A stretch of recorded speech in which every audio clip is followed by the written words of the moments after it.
মজুদ না থাকায় কক্সবাজারের মহেশখালীর এক্সেলারেট টার্মিনাল থেকে জাতীয় গ্রিডে গ্যাস সরবরাহ হচ্ছে থেমে থেমে।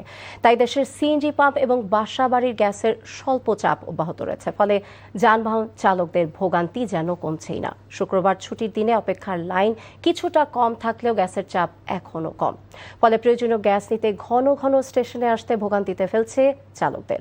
শাহাদাত অভ্রের রিপোর্ট। রাজধানীর সিএনজি স্টেশনগুলোতে ছুটির দিনে অপেক্ষার প্রহর কমে 30 মিনিটে চলে এসেছে। তবে কম চাপ থাকায় কাঙ্ক্ষিত পরিমাণ গ্যাস না পেয়ে ভোগান্তিতে পড়েছেন চালকরা। বাড়ছে যাত্রী দুর্ভোগও।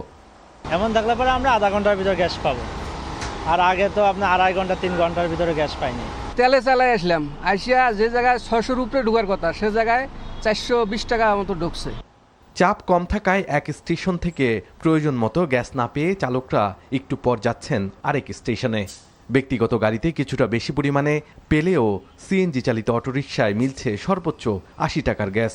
এতে মালিকের জমার টাকাও তোলা দায় হয়ে পড়েছে। এই গ্যাস দিয়ে আমাদের তো সিএনজি চলে না, 2-3টা ভাড়া মারলে আবার মানে গ্যাসের পাম্পে সিরিয়ালের জন্য দাঁড়ানো লাগে। 2-3 ঘন্টা সিরিয়াল দিয়ে গ্যাস নিলে পরে আমাদের সময়ই পাই না। মালিকে তো 1 টাকা জমা কম নেয় না, তাতে জমা টমা দিয়ে আমাদের তো 1 টাকাও থাকে না। চাপ কম থাকার অভিযোগ ফিলিং স্টেশন সংশ্লিষ্টদেরও। জানান এতে তারা ব্যবসায়িক ক্ষতির মুখে পড়েছেন।